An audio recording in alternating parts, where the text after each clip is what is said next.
কোনো ঝামেলা ছাড়াই খুবই সহজে বানিয়ে ফেলুন ডিমের খুরমা। আসসালামু আলাইকুম, সবাই কেমন আছেন? আশা করি সবাই ভালো আছেন। আমি 6টা ডিম সিদ্ধ করে কুসা ছাড়িয়ে নিছি।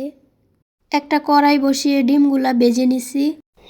একটা কড়াই বসিয়ে আধা কাপ তেল দিয়ে দিছি, এলাচি, দারচিনি, তেজপাতা দিয়ে দিছি। হাফ কাপ পেঁয়াজ কুচি দিয়ে দিছি। পেঁয়াজগুলো একটু বাদামি করে ভেজে হাফ কাপ বাটা পেঁয়াজ দিয়ে দিছি। বাটা পেঁয়াজটা 2-3 মিনিটের মতো ভেজে নিব, যেন পেঁয়াজের কাঁচা গন্ধটা না আসে। পেঁয়াজের পানিটা শুকিয়ে গেছে, এবার মশলা দিয়ে দিব। ধনিয়ার গুঁড়া হাফ চামচ, জিরার গুঁড়া হাফ চামচ, একটু পানি দিয়ে দিব। লবণটা স্বাদ মতো দিয়ে দিব। আধা চামচ আদা বাটা, আধা চামচ রসুন বাটা দিয়ে দিব। মশলাটা 2-3 মিনিটের মতো কষিয়ে নেব।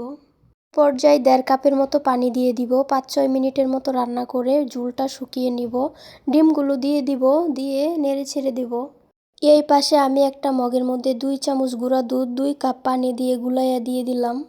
ডিমগুলো নেড়ে ছেড়ে আবার ঢাকনা দিয়ে দিলাম 5 মিনিটের জন্য। 5 মিনিট পর ঢাকনা খুলে আবারও নেড়ে ছেড়ে দেব আরও 5 মিনিটের জন্য।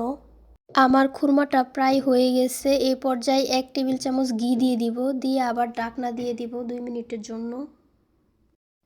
এই পর্যায়ে আমার খুরমাটা হয়ে গেছে। আধা চামচ চিনি দিয়ে নামাইয়া ফেলবো। ভিডিওটা ভালো লাগলে অবশ্যই একটা লাইক, একটা কমেন্ট করে দেবেন। আজকের ভিডিও এই পর্যন্তই। আল্লাহ হাফিজ। আবারও দেখা হবে অন্য কোনো ভিডিওতে।